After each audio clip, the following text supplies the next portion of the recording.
మీకు నడుము నొప్పి ఉంటుందా?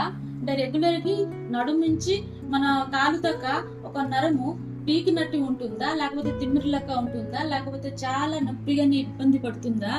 కాసేపు కూర్చున్నాక అప్పుడు, లేసినాక అప్పుడు మనకి బాగా లాగినట్టు అట్లాగా ఉంటుందా? అంటే మీరు కంగారు పడకండి.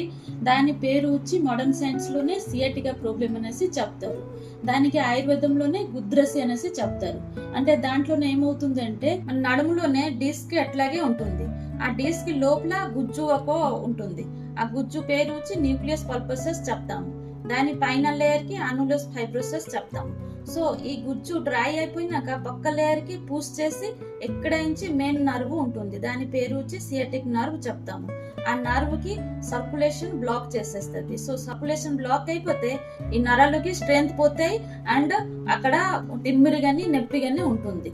సో దీనికి సమాధానం ఏమంటే మీరు ఇంగ్లీష్ మెడిసిన్ లోనే సర్జరీ చేయకుండా ఆయుర్వేదంలోనే పంచకర్మ ట్రీట్మెంట్ తీసుకుంటే మీకే బెస్ట్ రిజల్ట్ ఉంటుంది.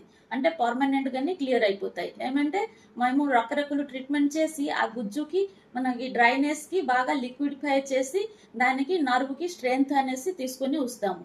అండ్ డిస్క్ రిలేటెడ్ ప్రాబ్లం కూడా బాగా సాల్వ్ అయిపోతాయి. దానికి మేము కట్టి బస్తీ, అనువాసన బస్తీ, ఆస్తాపన్ బస్తీ అట్లాగే రకరకాల ఎనిమా ఇచ్చి నాడీ స్వేద అనేసి స్టిమ్మింగ్ అనేసి ఇచ్చి దానికి ఫ్లెక్సిబిలిటీ తీసుకొని వస్తాము. సో అలాంటివి మంచి మంచి టిప్స్ కావాలంటే మన ఛానల్ కి లైక్ చేయండి, ఫాలో చేయండి. అండ్ ఈ వీడియో తప్పకుండా మీరు సేవ్ చేసుకోండి. అండ్ ఎవరికి సియాటిక్ పెయిన్ ఉంటుంది వాళ్ళకి పంపించేయండి. అది ట్రీట్మెంట్ చేసుకుంటూ మీరు లైఫ్ స్టైల్ కూడా చేంజ్ చేసుకోవాలి, డయట్ కూడా కంట్రోల్ చేసుకోవాలి. సో డయట్, లైఫ్ స్టైల్ అది వచ్చి మెయిన్ మాట. దాని తర్వాత నెక్స్ట్ వచ్చి ట్రీట్మెంట్.